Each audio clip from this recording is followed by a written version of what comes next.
सभी को नमस्कार। आज की क्लास के अंदर हम एसएससी पैटर्न पर बेस्ड बहुत ज़बरदस्त और रेलेवेंट एरर्स के क्वेश्चंस को डील करने वाले हैं और एरर्स के साथ साथ सेंटेंस के अंदर जितने भी एक्स्ट्रा पॉइंट्स हैं उनको भी हम डिस्कस करेंगे। जैसे कि उस सेंटेंस में सब्जेक्ट वर्ब क्या है, टेंस सही है कि नहीं है, प्रोनाउन अपनी जगह पे है कि नहीं है, नाउन सही है, प्रेपोजिशन, कंजंक्शन, सारे जितने भी एक्स्ट्रा पॉइंट्स हो सकते हैं उनको डिस्कस करेंगे। इसके दो फायदे हैं। पहला फ़ायदा ये है कि इससे रिवीजन हो जाती है बचे हुए जो दूसरे कॉन्सेप्ट्स हैं, क्योंकि एरर तो किसी एक कॉन्सेप्ट से होगा ना, तो इससे बाकी दूसरे जो कॉन्सेप्ट्स हैं उनकी रिवीजन हो जाती है। दूसरा ये कि आपकी फाउंडेशन स्ट्रांग होती है, कंसेप्चुअल क्लैरिटी बढ़ती है और वो बहुत इंपॉर्टेंट है आपके सिलेक्शन के लिए। तो वीडियो पॉज करके एक एक क्वेश्चन आपके सामने आ रहा है, साथ साथ बनाते चलिएगा। नोटबुक अपने पास रखिए, क्योंकि जितने भी मैं एक्स्ट्रा पॉइंट्स बता रहा हूँ और जितनी भी एक्स्ट्रा वोकैबुलरी सिखा रहा हूँ उसको आप लिख लीजिएगा अगर आपको नहीं आती है, ताकि रिवीजन के टाइम पे आपकी हेल्प हो जाए। और इस क्लास की जो पीडीएफ है, इसके जितने भी क्वेश्चंस है कंपाइल करके एक पीडीएफ मैं आपको दे रहा हूँ।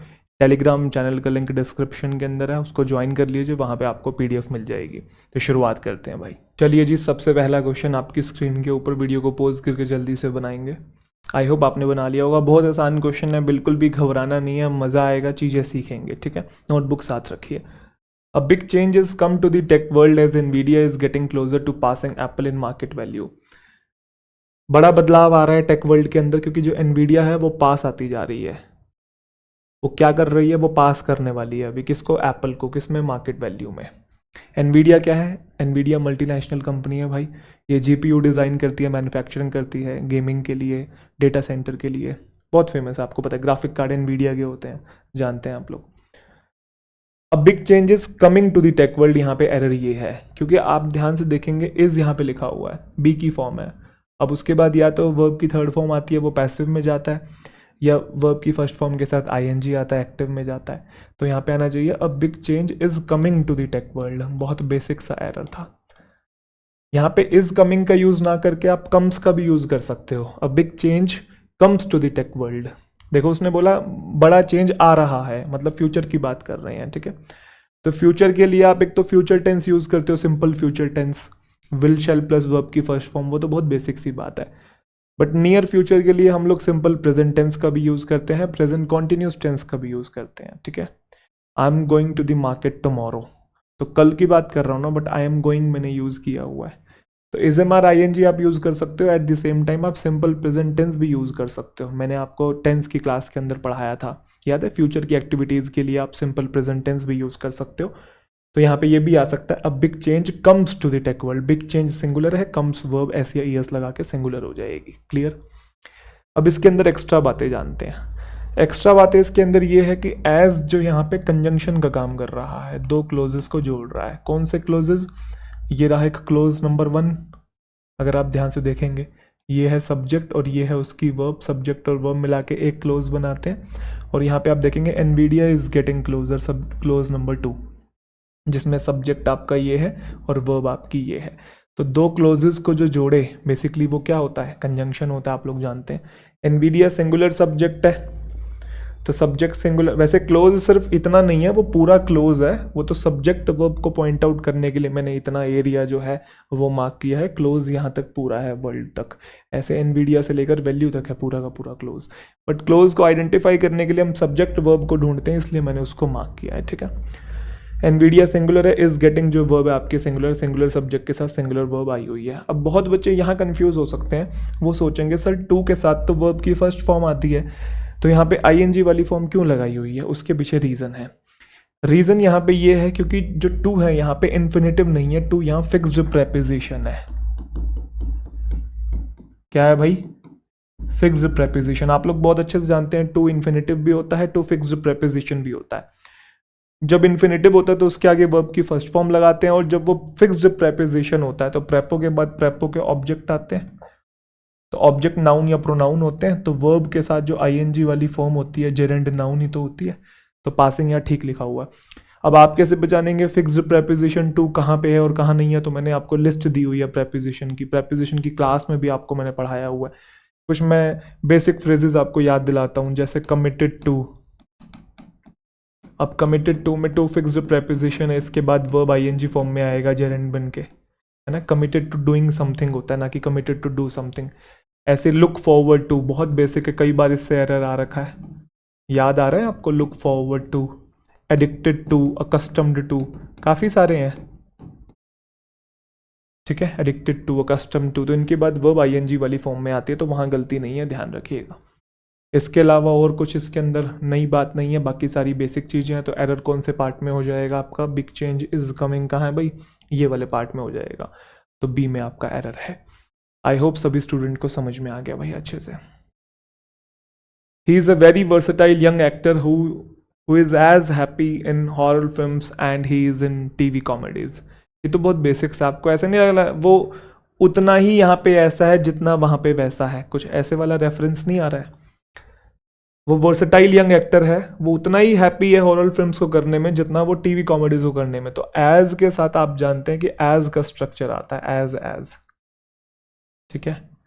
जैसे कि this book is as thick as a brick, this book is as thick as a brick, मतलब ये किताब इतनी ही मोटी है जितनी की एक ईंट है। तो एज और एज का स्ट्रक्चर होता है, आप लोग बहुत अच्छे से जानते हैं, ठीक है। तो यहाँ पे यही आएगा, वो वर्सेटाइल यंग एक्टर है, वो उतना ही हैप्पी है हॉरर फिल्म्स को करने में जितना कि वो टीवी कॉमेडीज को करने में है, ठीक है। मिस्टेक कहाँ पे हो जाएगी आपकी? एंड वाला पार्ट कहाँ पे है भाई? ये रहा, डी में मिस्टेक है। अच्छा, ये ही इज़ बच्चे कंफ्यूज होते हैं, ये ही इज़ है, इस चीज़ को ध्यान रखिएगा। वेरी वर्सेटाइल यंग एक्टर में ये जो अ टर्म है ये एक्टर के लिए आई हुई है, तो ये नाउन है। यंग उसको मॉडिफाई करने वाला एडजेक्टिव है, वर्सेटाइल भी उसको मॉडिफाई करने वाला एडजेक्टिव है। एक नाउन को दो एडजेक्टिव डिफाइन कर सकते हैं। वेरी को मॉडिफाई करने वाला, एडजेक्टिव को मॉडिफाई करने वाला एडवर्ब है, वेरी वर्सेटाइल है, ठीक है। हु इज़ का मतलब भी हु इज़ होता है, ये बात आप लोग अच्छे से जानते हैं। अच्छा, हु जो है यहाँ पे रिलेटिव प्रोनाउन है, क्वेश्चन नहीं पूछ रहा, इंटरोगेटिव प्रोनाउन नहीं है क्योंकि एंड में क्वेश्चन मार्क नहीं है। तो यहाँ पे रिलेटिव प्रोनाउन है। अगर ये रिलेटिव प्रोनाउन है तो अपने पहले आने वाले नाउन या प्रोनाउन को रिलेट कर रहा होगा, एक्टर को ही रिलेट कर रहा है। फिर आगे जो वर्ब आती है वो इसी के अकॉर्डिंग आती है, ये सिंगुलर तो वर्ब सिंगुलर, ये प्लूरल तो वर्ब प्लूरल, बेसिक सी बात है। तो इस आगे सिंगुलर वर्ब आई हुई है। तो एक्टर जो है वो हैप्पी है in horror films as he is in TV comedies, और तो कुछ है नहीं, ये सिंगुलर है तो वर्ब भी यहाँ पे सिंगुलर है, तो डी पार्ट में मिस्टेक हो जाएगा। Public assistance is strictly limited to these who are willing to work. बहुत अच्छा क्वेश्चन है ये। तो यहाँ पे दीज नहीं आना चाहिए, यहाँ दोज आना चाहिए। Public assistance strictly limited to those who are willing to work. अब आप पूछेंगे ऐसा क्यों सर, रीज़न क्या है उसके पीछे? तो चलिए पहले बेसिक बातें समझने की कोशिश करते हैं दोज से रिलेटेड। आप लोग बहुत अच्छे से जानते हैं एक टर्म होता है दिस और एक होता है दैट, ठीक है। एक होता है दीज और एक होता है दोज।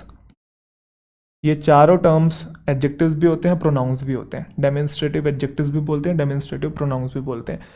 बट इतना टिपिकली आपको भी समझने की ज़रूरत नहीं है, बेसिक चीज़ समझिए। हालांकि मैंने इसको क्लास के अंदर बहुत अच्छे से डिफाइन किया, बट अभी आप बेसिक तौर पे समझिए। दिस और जो दीज हैं, ये जो दोनों टर्म्स हैं, ये पास की चीज़ों के लिए यूज़ करते हैं, नियर बाय थिंग्स के लिए, ठीक है। और दैट और दोज हम लोग यूज़ करते हैं दूर के लिए, ठीक है। एक चीज़ आप बहुत अच्छे से जानते हैं, दिस और दैट हम लोग यूज़ करते हैं सिंगुलर टर्म्स के लिए, this boy that boy. But these और दोज हम लोग यूज़ करते हैं प्लूरल के लिए, मतलब इनके बाद जो टर्म आता है वो प्लूरल आता है, दीज बॉयज़ और दोज बॉयज़ होता है, ठीक है। ये तो होगी बेसिक सी बात, ये सबको पता होता है। बट ये एरर इससे रिलेटेड नहीं है क्योंकि हमने जनरली यही पढ़ा होता है। अब यहाँ दीज और दोज से रिलेटेड मैं आपको दो चीज़ें और सिखाना चाहता हूँ, तो आपको और क्लियर हो जाएगी दोज और दीज से रिलेटेड। दोज का यूज हम तब करते हैं एक जनरल ग्रुप ऑफ पीपल के लिए जब आइडेंटिटी अननोन हो, अननोन आइडेंटिटी, अननोन आइडेंटिटी। अभी एग्जांपल दूंगा तो समझ में आ जाएगा। और दीज का यूज तब हम करते हैं जब नोन आइडेंटिटी हो। सर क्या कहना चाह रहे हो आप, नोन और अननोन? चलो जैसे इसी एग्जांपल को देखो, पब्लिक असिस्टेंस जो है, मदद जो है, सिर्फ उनको मिलेगी जो कि काम करने के इच्छुक होंगे। अब यहाँ पे किन की बात हो रही है? कुछ पर्टिकुलर पर्सन्स बताए हैं कि इसको इसको इसको इसको मिलेगी? नहीं। आइडेंटिटी अननोन है, उसमें लड़का भी हो सकता है, लड़की भी हो सकती है, ठीक है। किसी भी प्रोफेशन का हो सकता है, किसी भी कास्ट का, किसी भी जेंडर तो मैंने डिफाइन कर दिया, किसी भी रिलीजन का। तो आइडेंटिटी यहाँ पे अननोन है, इसलिए यहाँ पे दीज नहीं आएगा, दोज आएगा। तो public assistance strictly limited to those who are willing to work, उनको मिलेगी मदद जो काम करने के इच्छुक हैं। सर एक दीज का एग्जांपल दे दीजिए नॉन आइडेंटिटी वाला, तो हम और क्लियर हो जाएगा। जैसे मैंने बोला I read 2 articles this morning and these were very informative. मैंने 2 आर्टिकल पढ़े आज सुबह और वो बहुत इंफॉर्मेटिव थे। क्या इंफॉर्मेटिव थे? वो आर्टिकल्स की जो मैं बात कर रहा हूँ, these articles. I read 2 articles this morning, लिख दूं कंफ्यूजन ना हो। I read 2 articles this morning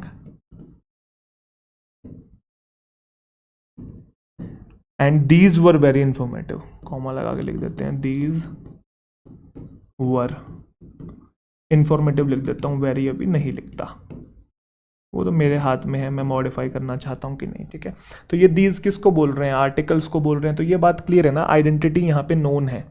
अच्छा मैं इससे एक और सेंटेंस आपको बना के दिखाता हूँ तो आपको और क्लियर हो जाएगा अननोन वाला। मैंने कहा financial aid is available to those who qualify. Financial aid मतलब आर्थिक सहायता उनको मिलेगी जो क्वालिफाई करेंगे, बट किन को? यहाँ पे आइडेंटिटी हमें नहीं पता है कि डॉक्टर है, टीचर है, आर्किटेक्ट है, कौन से जेंडर का है, कौन से कास्ट का है, कौन से रिलीजन का है, हमें कुछ नहीं पता है। तो इसलिए वहाँ पे दोज यूज करा, financial aid is available only to those who qualify.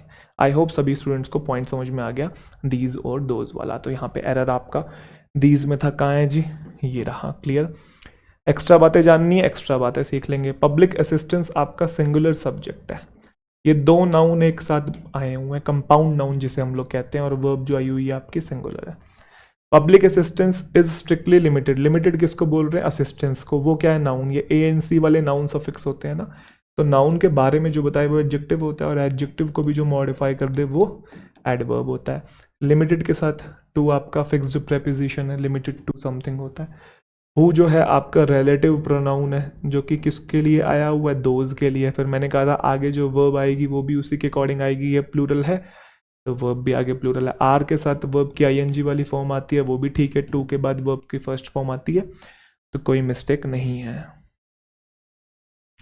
जल्दी वीडियो को पॉज करके बनाएंगे, बहुत प्यारा क्वेश्चन है। The car skid and went out of control crashing into an oncoming truck. देखो बहुत बेसिक सी चीज है, एंड यहाँ लिखा हुआ आपको दिखाई दे रहा है। एंड के इस तरफ अगर V2 है तो एंड के फिर इस तरफ भी तो V2 होना चाहिए ना, पैरेललिज्म मेंटेन होना चाहिए ना। अच्छा कुछ बच्चे ये बोल सकते हैं सर यहाँ प्रेजेंट टेंस है तो यहाँ पे प्रेजेंट टेंस नहीं कर सकते। नहीं, क्योंकि यहाँ वन टाइम इवेंट बता रहे हैं कि कार जो है वो स्किड कर गई और आउट ऑफ कंट्रोल हो गई और जाके वो टकरा गई जो सामने से ट्रक आ रहा था उसके अंदर। तो कहने का मतलब ये है कि ये घटना हो चुकी है तो उसको आपको पास्ट में लेके जाना पड़ेगा। तो दोनों एक्शन पास्ट में होने चाहिए। अब स्किड की जो सेकंड और थर्ड फॉर्म होती है वो स्किडेड होती है। क्या होती है भाई? स्किडेड और वेंट। ठीक है, the car skidded and went out of control. तो कहाँ पे है मिस्टेक भाई? ये रही बी पार्ट के अंदर। अब एक्स्ट्रा बातें, कुछ बच्चे सोच रहे होंगे सर ये क्रैशिंग ठीक है क्या? हाँ भाई एकदम ठीक है, मैं समझा देता हूँ कैसे। कार सब्जेक्ट है आपका, सिंगुलर प्लूरल से कुछ फर्क नहीं पड़ता क्योंकि पास्ट में गया हुआ है। ये वाली वर्ब और ये वाली वर्ब दोनों का कॉमन सब्जेक्ट है कार। कार ही स्किड की है और car he out of control चली गई है। क्लियर? यहां तक तो कहानी ठीक है। क्रैशिंग जो है वो आपका पार्टिसिपल है। क्या क्रैश कर गया? कार क्रैश कर गया है। ठीक है, क्या क्रैश कर गई है? कार क्रैश कर गई है। तो ये जो वर्ड है इसके बारे में बता रहा है। और ये क्या है? ये नाउन है। कैसे पता लगा? द आर्टिकल लिखा हुआ है। नाउन के बारे में जो टर्म बताएगा वो एडजेक्टिव। अब वर्ब की आईएनजी वाली फॉर्म जब एडजेक्टिव का काम करती है तो उसे पार्टिसिपल कहते हैं, जानते हैं ना। The girl dancing over there is my friend.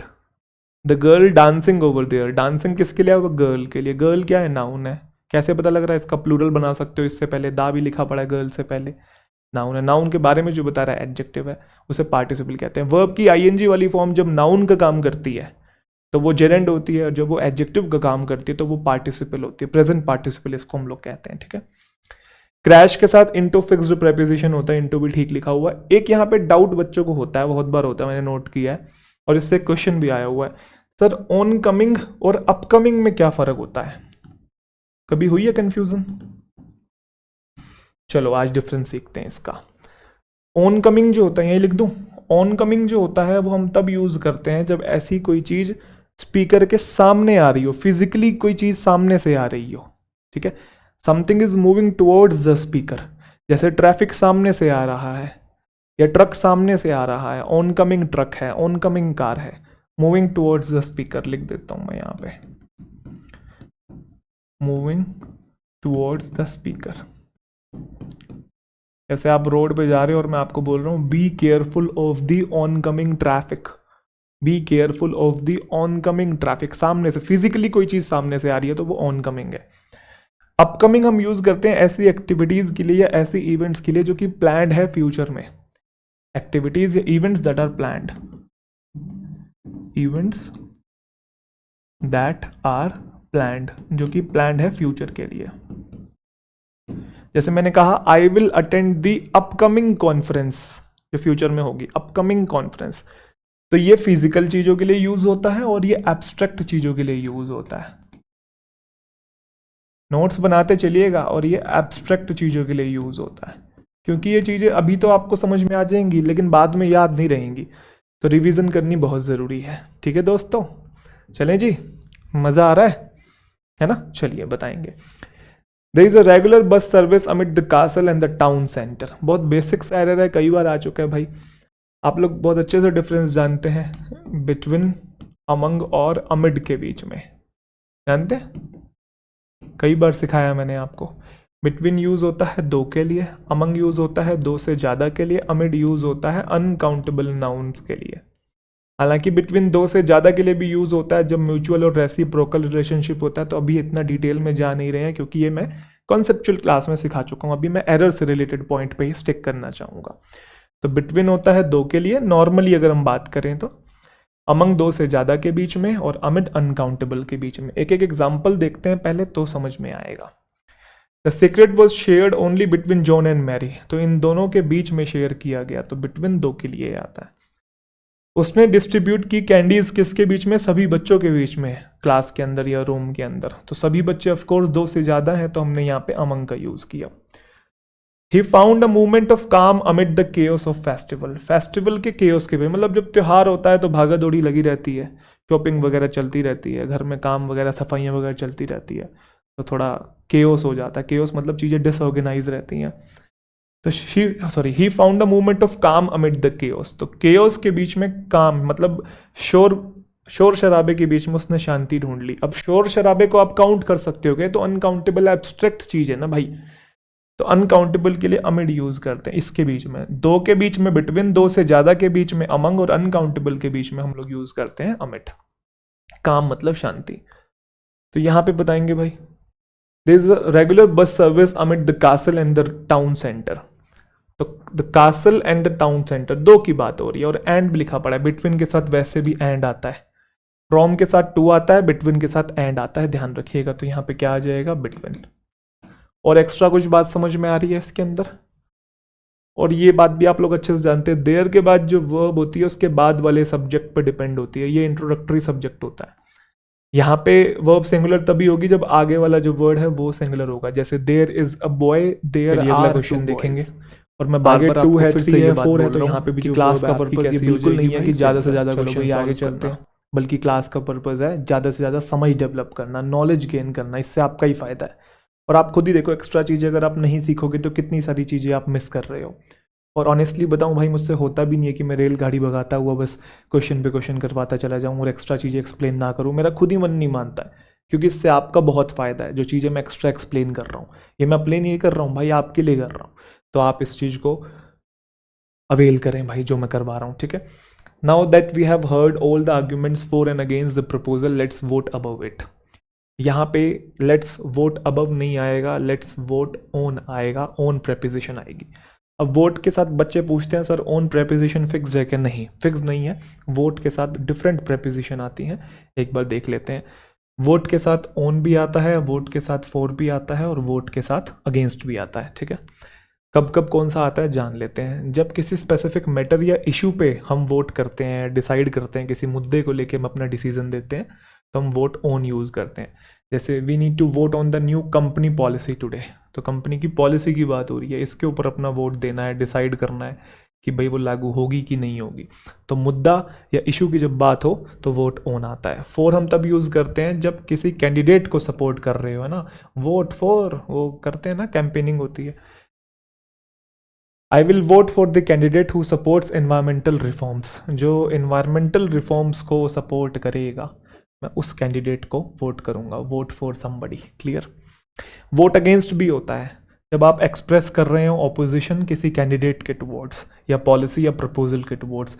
Many people voted against the proposed tax increase, जो टैक्स इंक्रीज का सुझाव दिया गया बेसिकली उसके अगेंस्ट वोट किया है, लोग अपनी नाराज़गी जता रहे हैं, डिसएग्रीमेंट शो कर रहे हैं। तो वोट ऑन किसी मुद्दा, मैटर या इशू के ऊपर जब हम अपना डिसीजन देते हैं, ये कैंडिडेट के लिए इन जनरल यूज़ करते हैं और ये किसी चीज़ के अगेंस्ट यूज़ करते हैं, वोट अगेंस्ट। अगर आप ध्यान से देखेंगे क्वेश्चन में, तो क्वेश्चन में बोला है now that we have heard all the arguments, हमने सारे के आर्ग्यूमेंट सुन लिए हैं, फॉर एंड अगेंस्ट, फॉर मतलब फेवर में भी और अगेंस्ट मतलब के विरुद्ध भी, प्रपोजल के फेवर में भी प्रपोजल के अगेंस्ट भी हमने सारे आर्ग्यूमेंट सुन लिए हैं। चलो अब वोट देते हैं, अब डिसाइड करते हैं इस मुद्दे को, इस मुद्दे के ऊपर कि कौन क्या कहता है। तो मैटर या इशू की बात हो रही है, क्योंकि ये जो इट आया हुआ है ये प्रपोजल के लिए आया हुआ है। ठीक है, प्रपोजल पॉलिसी एक तरीके के, इसका इनफॉर्मल टर्म हो गया, पॉलिसी का इनफॉर्मल नाम जो है वो प्रपोजल हो गया है यहाँ पे। क्लियर।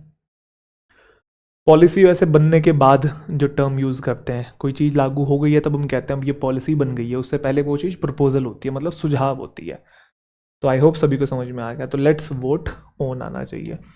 और कुछ है इसके अंदर extra, now that we have heard, have के बाद वर्ब की थर्ड फॉर्म आती है, हर्ड ठीक लिखा हुआ है, ऑल के बाद प्लूरल है, arguments for and against, arguments for का मतलब फेवर में, अगेंस्ट मतलब के खिलाफ, के विरुद्ध। लेट्स का मतलब आपको पता ही है, लेट अस होता है और उसके बाद वर्ब की फर्स्ट फॉर्म आती है ना, let's play Holi, let's go there, let's talk to him. तो लेट्स के बाद वर्ब की फर्स्ट फॉर्म आती है। इट आया हुआ प्रपोजल के लिए, बाकी सारी चीज़ें ठीक लिखी हुई हैं मित्रों। हाँ जी, ये जी, she wrote an article attacked the जजेस and the conduct of trial. अगर आप ध्यान से देखेंगे, she wrote an article attacked, ये वर्ब यहाँ पे अटपटी सी नहीं लग रही है एकदम से आगे बीच में। अब देखो, इसको दो तरीके से सही किया जा सकता है, या तो आप यहाँ पे एक रिलेटिव प्रोनाउन यूज कर दो इसको जोड़ने के लिए, क्योंकि बीच में कुछ ना कुछ कंजंक्शन टाइप चीज चाहिए, क्योंकि रिलेटिव प्रोनाउन भी एक तरीके का कंजंक्शन होता है जो कि जोड़े आर्टिकल को और अटैक को। शी रोट एन आर्टिकल, उसने एक आर्टिकल लिखा जिस आर्टिकल ने अटैक किया जजेस को और उनके कंडक्ट ऑफ ट्रायल को। ट्रायल क्या होता है अभी समझाता हूँ। वैसे ट्रायल का यहाँ पे जो मीनिंग है वो ये है, कोर्ट में एक प्रोसेस होता है जिसमें एविडेंस पेश किए जाते हैं, क्या डिसाइड करने के लिए कोई इंसान गिल्टी ऑफ क्राइम है कि इनोसेंट ऑफ क्राइम है, उस पूरे प्रोसेस को। ठीक है, जो कार्रवाई चल रही होती है उस पूरे प्रोसेस को हम लोग ट्रायल बोलते हैं, जिसमें वकील दोनों तरफ के वकील हैं और अपने अपने एविडेंस जो है वो पेश कर रहे हैं, और फिर जज जो है निर्णय लेगा कि ये गिल्टी ऑफ क्राइम है जिसके ऊपर दोष लगा है, अक्यूज जो है, या फिर इनोसेंट ऑफ क्राइम है। उस पूरे प्रोसेस को ट्रायल बोलते हैं। ठीक है, अब या तो आप दैट लगा लीजिए यहाँ पे, या आप एक काम और कर सकते हैं, आप एक काम ये भी कर सकते हैं कि यहाँ दैट ना लगा के अटैक्ड को अटैकिंग कर दें, अटैक्ड को अटैकिंग कर दें, इसको पार्टिसिपल बना दे। जैसे वो क्रैशिंग इनटू वाला याद है, ओनकमिंग ट्रक वाला भी एग्जांपल किया था पीछे। She wrote an article attacking the जजेस, उसने एक आर्टिकल लिखा, वो आर्टिकल जो अटैक कर रहा था। क्योंकि अगर आप ध्यान से देखेंगे, अटैकिंग यहाँ पे वर्ब नहीं है, अटैकिंग इसके लिए आया हुआ, आर्टिकल के लिए। आर्टिकल अटैक कर रहा था जजेस को और उनके बिहेवियर को, ट्रायल में जो उनका बिहेवियर था, कंडक्ट मतलब बिहेवियर। आर्टिकल क्या है, नाउन है, नाउन के बारे में जो बताएगा वो क्या होगा, एडजेक्टिव होगा, ध्यान रखिएगा। ठीक है, अच्छा ये नाउन कैसे, ये एन आर्टिकल आया हुआ है, ये चीज़ क्लियर है सभी स्टूडेंट्स को। अब आप सोच रहे थे कि सर जो पहले लिखा हुआ था फिर वो सही क्यों नहीं था, क्योंकि मेरे भाई अगर ये ऐसे का ऐसा लिखा रहेगा तो ये तो V2 हुआ। अब वर्ब है तो उसका सब्जेक्ट यहाँ पे इसी को बना रखा, आर्टिकल अटैक कर रहा है, जबकि ये सब्जेक्ट हो नहीं सकता। कारण क्योंकि ये तो ऑब्जेक्ट है ना, उसने क्या लिखा वर्ब के बाद what, she wrote what an article, ये तो ऑब्जेक्ट है ना, तो ये सब्जेक्ट कैसे बन सकता है। तो अगर ये ऑब्जेक्ट है तो फिर इसकी ये वर्ब कैसे हो सकती है। तो यहाँ पे हमको वर्ब की रिक्वायरमेंट थी ही नहीं। ठीक है, यहाँ पे हमें रिक्वायरमेंट थी पार्टिसिपल की, अटैकिंग आएगा जो कि एडजेक्टिव है, इस नाउन के बारे में बता रहा है, नाउन को मॉडिफाई कर रहा है एडजेक्टिव। या फिर जैसा कि मैंने कहा आप यहाँ दैट का यूज भी कर सकते हो, फिर सही हो जाएगा। She wrote an article that attacked, जिसमें अब अटैक्ड जो है वो आपकी वर्ब है और दैट उसका सब्जेक्ट है, एक रिलेटिव प्रोनाउन भी है और यहाँ पे सब्जेक्ट है दैट अटैक्ड। ठीक है, जैसे this is the boy who works hard, या this is the boy that works hard, works verb है, दैट उसका सब्जेक्ट है, ऐसे ही दैट अटैक्ड। क्लियर है, आई होप सभी स्टूडेंट्स को क्लियर है। तो कौन से पार्ट में मिस्टेक होगी भाई? एक सेंटेंस और बोलो। शी पब्लिश्ड द ब्लॉग, एक second, she published the blog criticising politicians. She published the blog criticising the politicians. अब यहाँ पे क्रिटिसाइजिंग क्या है? फिर से वही पार्टिसिपल है। ब्लॉग क्रिटिसाइज कर रहा है ना, ब्लॉग में कुछ बातें लिखी होंगी जिसमें क्रिटिसिज्म होगा पॉलिटिशियंस के लिए, तो क्रिटिसाइजिंग आईएनजी फॉर्म यहाँ पार्टिसिपल है। एक्स्ट्रा पॉइंट कुछ है इसके अंदर। शी सब्जेक्ट है, रोट उसकी वर्ब है, राइट रोट रिटन, एन इसके लिए आया हुआ आर्टिकल, तो ये नाउन है, और एन बिल्कुल ठीक है, आ वाली साउंड है वोवल वाली, तो एन ठीक है। इस वाले पार्ट में एरर था तो यहाँ हमने लगा दिया। अटैक किए किसको? जजेस को। एंड देयर, देयर प्लूरल है तो जजेस के लिए आया हुआ है।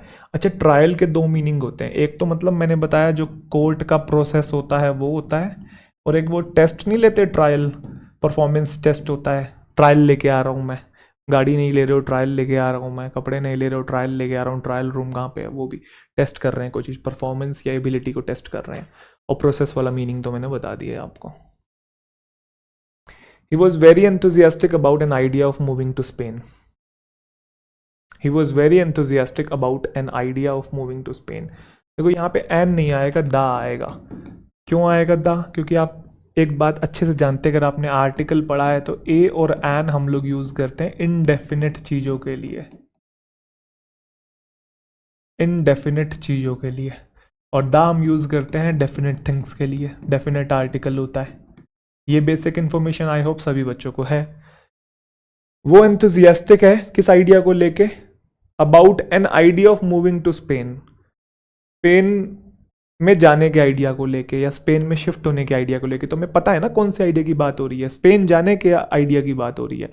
डेफिनेट आर्टिकल चाहिए हमें, दा आएगा यहाँ पे। तो आई होप सभी बच्चों को क्लियर है कि यहाँ पे दा आना चाहिए, एन नहीं। जैसे मैंने कहा a dog was barking in the night, एक डॉग रात में भौंक रहा था। कौन सा डॉग? हमें नहीं बताया भाई, इनडेफिनेट है यहाँ पे, समझ गए ना।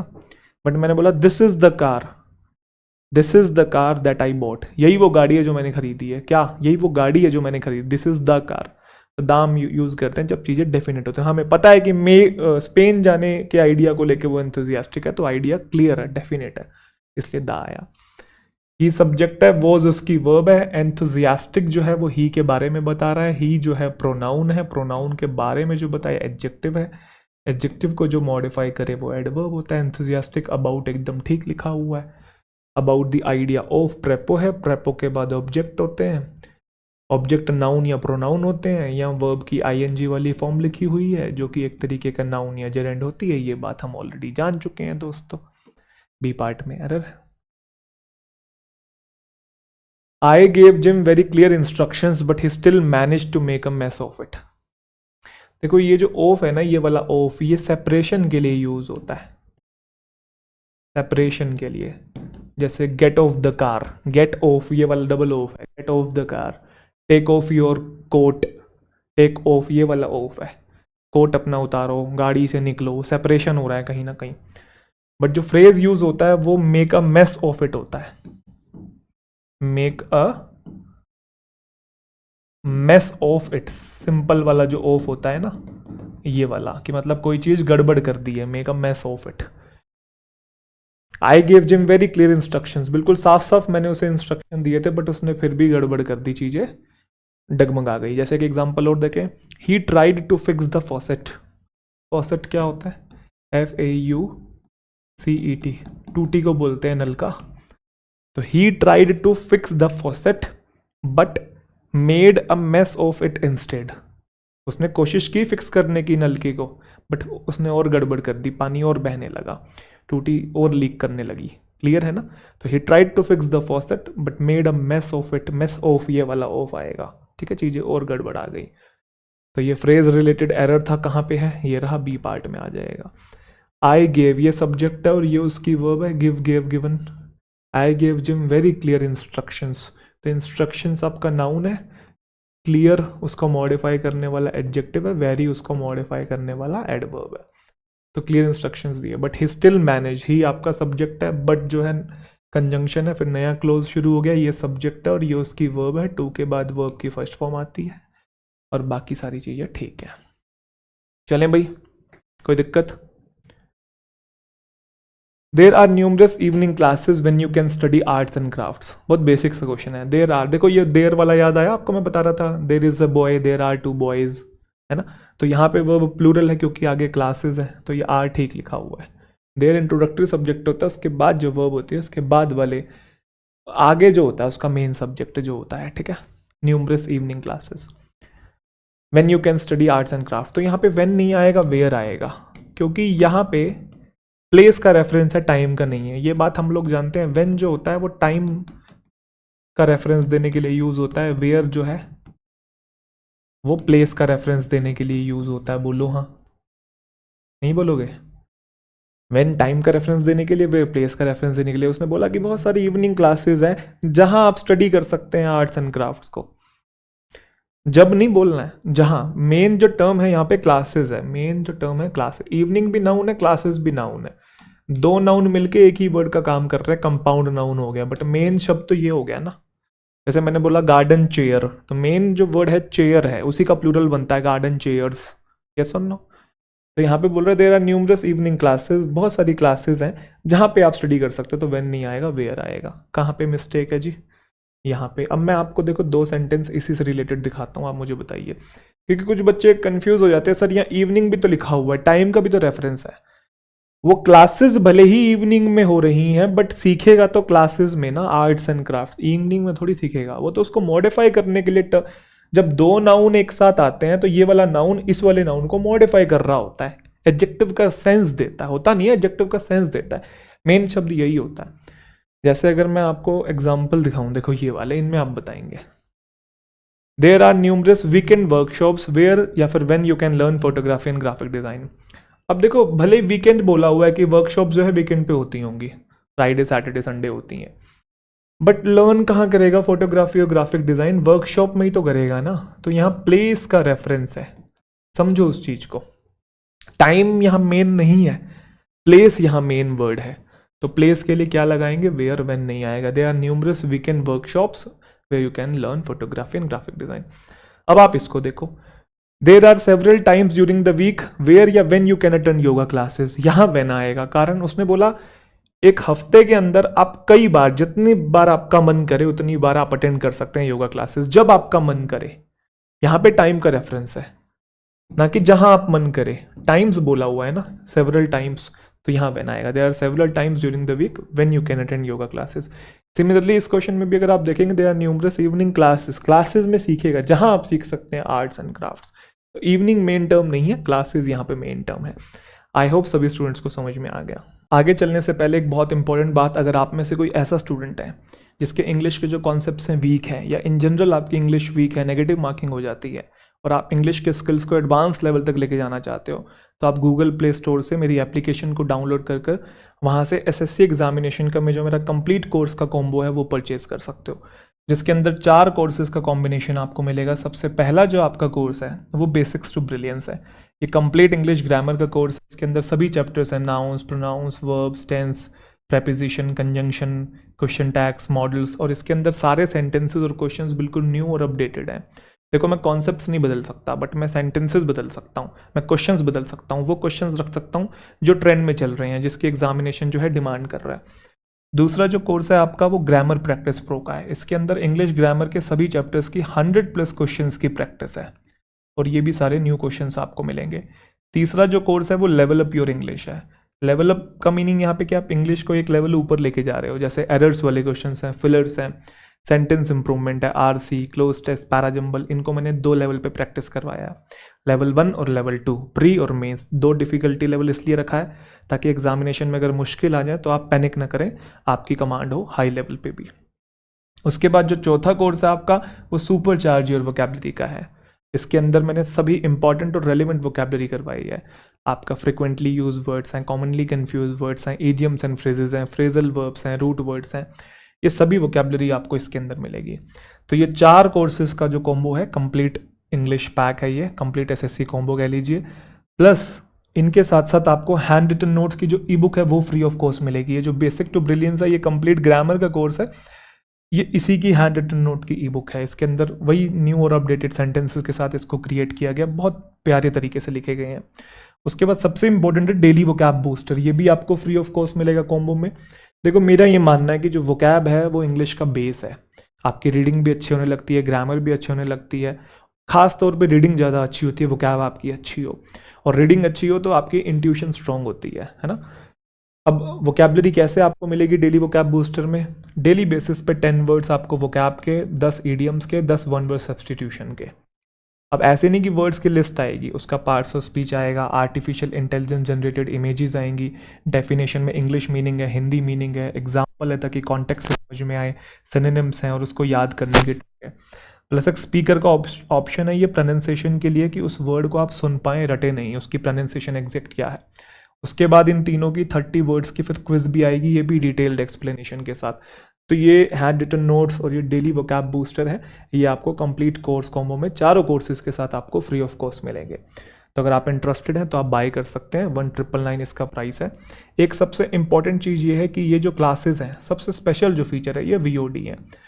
अब वीडियोज़ ऑन डिमांड, अब ये वैसी VOD क्लासेस नहीं है कि मैंने कहीं लाइव पढ़ाया था और लाइव क्लासेस की रिकॉर्डिंग उठा के मैंने डाल दी और एक रिकॉर्डेड कोर्स आपको मैं दे रहा हूँ, नहीं। ये स्पेशली डिज़ाइंड हैं, ये स्पेशली रिकॉर्डेड सेशन है, ये रिकॉर्ड ही किए गए हैं। कोई लाइव क्लासेस में जैसे स्टूडेंट्स का इंटरप्शन होता है, कोई इंटरप्शन नहीं है। अगर यहाँ 1 घंटे की क्लास है, इस वाले कोर्स के अंदर कोई 1 घंटे की क्लास है, तो वो लाइव क्लासेस के 2 घंटे के बराबर है। इतनी मेहनत लगती है इसके अंदर। और आप देख ही रहे हैं कि जैसे अभी आप ये सेशन देख रहे हैं, ये भी रिकॉर्डेड ही है, तो आपको पता है कि इसके अंदर कोई इंटरप्शन नहीं रहता, कट टू कट बस नॉलेज होती है, प्योर कंटेंट ही डिलीवर हो रहा होता है। तो सारी क्लासेस बिल्कुल एज इट इज़ है। अगर आप इंटरेस्टेड हैं तो डिस्क्रिप्शन में लिंक है एप्लीकेशन का, जाके आप एनरोल कर सकते हैं। ठीक है भाई, चलिए भाई अगला क्वेश्चन देखते हैं। We usual ask interviews to perform a few simple task on the computer just to test their aptitude. Basics error यहाँ पे ये है कि यूजुअल नहीं आएगा, यूजुअली आएगा। उसके पीछे रीज़न यहाँ पे ये है कि वी यूजुअल आस्क इंटरव्यूज़। अच्छा पहले मीनिंग देख लो। हम इंटरव्यूज़ को जनरली कहते हैं कि आप परफॉर्म करो कुछ फ्यू सिंपल टास्क कंप्यूटर के ऊपर, ताकि उनका एप्टीट्यूड जो है, उनकी जो नॉलेज है, स्किल है, उसे टेस्ट किया जा सके। अब यहाँ पे आप ध्यान से देखेंगे, वी जो है वो सब्जेक्ट है और आस्क उसकी वर्ब है। तो अक्सर हम इंटरव्यू को कहते हैं, उनको बोलते हैं, या कुछ काम करने के लिए कहते हैं, ऑर्डर दे रहे हैं कुछ, ठीक है, कुछ पूछ रहे हैं, तो वर्ब को जो मॉडिफाई करेगा वो एडवर्ब होगा। यूजुअल एडजेक्टिव होता है, जैसे यूजुअल एक्टिविटीज़, एक्टिविटीज़ नाउन है, यूजुअल इसको मॉडिफाई करने वाला एडजेक्टिव है।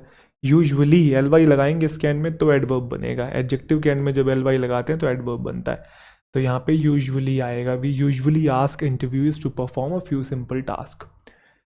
यहाँ पे अगर आप एक चीज़ और सीखना चाह रहे हैं तो इंटरव्यूज़, कुछ बच्चे कंफ्यूज हो जाते हैं, ये क्या होता है। एक टर्म आपने सुना होगा इंटरव्यूअर, ये तो सब जानते हैं।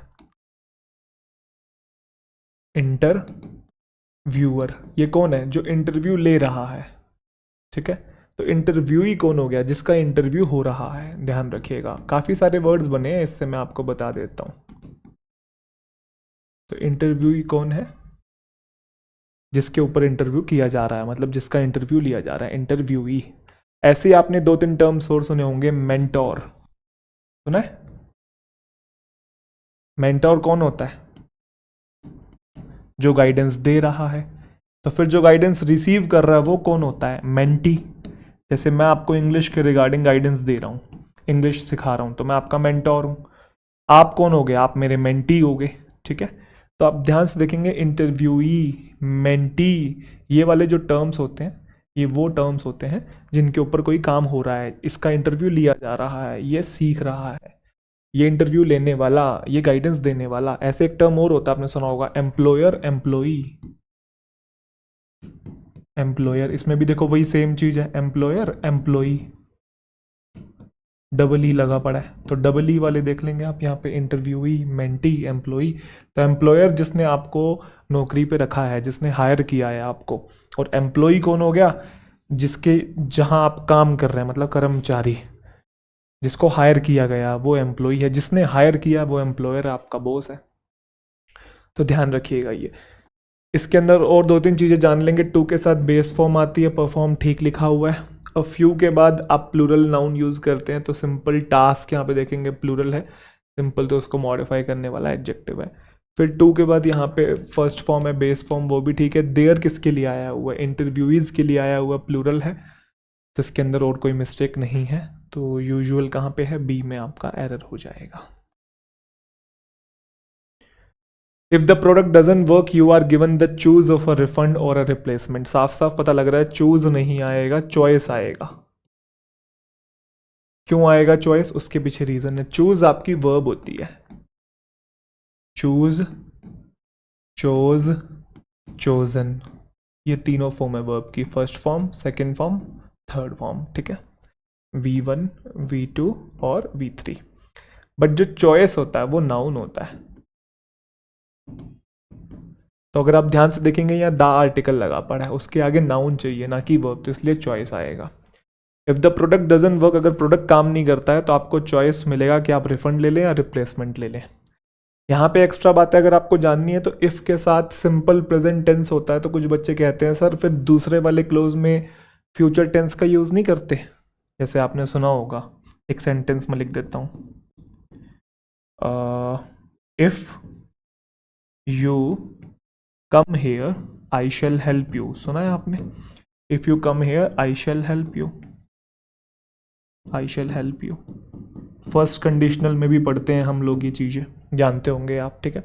तो इफ के साथ अगर आप सिंपल प्रेजेंट टेंस यूज करते हैं, कम या बेस फॉर्म है ना, ये प्लूरल है तो प्लूरल वर्ब आई हुई है, यहाँ ही होता तो ये कम्स हो जाता, सिंपल प्रेजेंट टेंस है। तो साइड वाले क्लोज में, डिपेंडेंट क्लोज के अंदर हम will shall plus base form use करते हैं, आप लोग जानते हैं। अब आप पूछेंगे सर यहाँ ऐसा क्यों नहीं है, इफ के साथ अगर प्रेजेंट टेंस है तो आगे आर गिवन कैसे आ गया, और ये आर गिवन कौन सा टेंस है, और यहाँ फ्यूचर की नहीं है।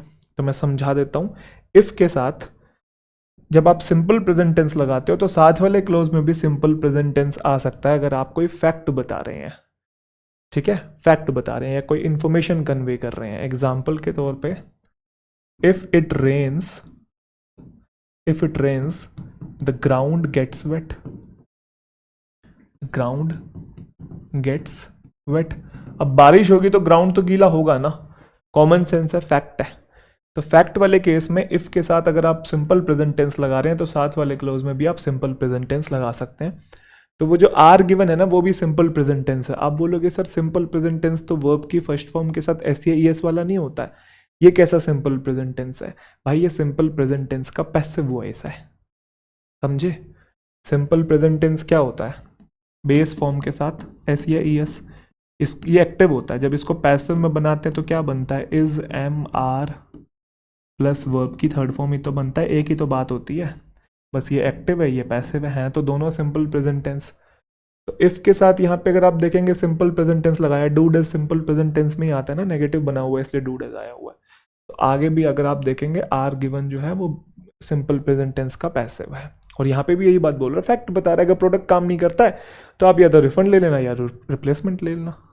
तो वो उनकी जो उन्होंने एक इन्फॉर्मेशन बना रखी है कि ऐसा होगा तो ऐसा ही होगा, आपके पास चॉइस है, तो फैक्ट बता रहे हैं तो फैक्ट के अकॉर्डिंग हमने लगा दिया। आई होप सभी स्टूडेंट्स को समझ में आ गया, ठीक है भाई, बड़ा प्यारा क्वेश्चन था। तो एरर कौन से पार्ट में हो जाएगा, इस वाले पार्ट में, सी पार्ट में हो जाएगा।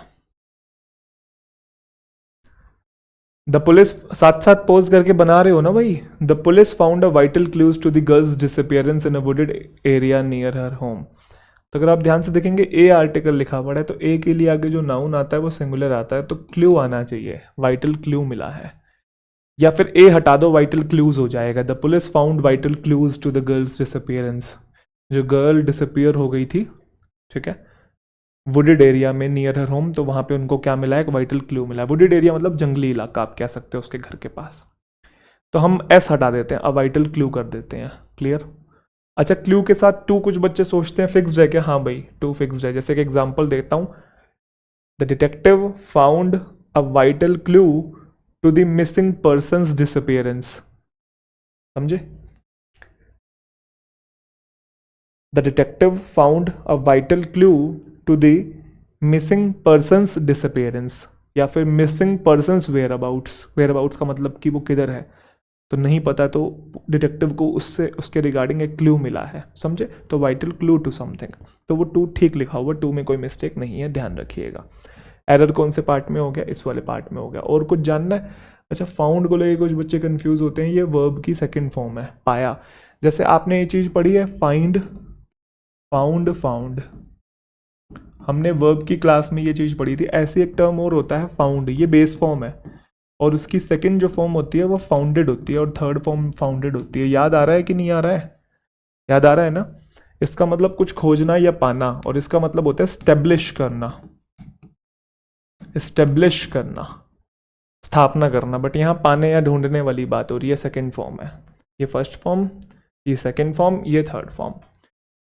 अच्छा, ए इसके लिए आया था, ये नाउन है, वाइटल उसको मॉडिफाई करने वाला एडजेक्टिव होता है। वाइटल का मतलब इंपॉर्टेंट होता है। गर्ल के साथ अपोस्ट्रोफियस एकदम ठीक लिखा हुआ क्योंकि गर्ल का डिसअपियरेंस हुआ है, लड़की गायब हुई है। तो गर्ल एक कॉमन नाउन है, डिसअपियरेंस ANC से पता लग रहा है, नाउन सफिक्स है। तो अपोस्ट्रोफियस दो नाउन के बीच में पोजीशन बताने के लिए आता है, बेसिक सी बात है। ए आर्टिकल आया हुआ है, एरिया के लिए नाउन है। कैसा एरिया? Wooded area. तो वुडेड मतलब जंगली इलाका, जहाँ वुड्स, वुड्स मतलब जंगल, आप लोग जानते ही हैं। ठीक है जी। I was actually born in New Zealand but I have lived in Hong Kong for much long that it feels like home now। बड़ा प्यारा क्वेश्चन है, बनाएंगे भाई।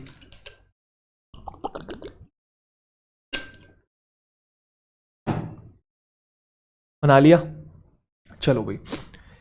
I was actually born in New Zealand but I have lived in Hong Kong for much long। मैंने answer ही पढ़ दिया क्या?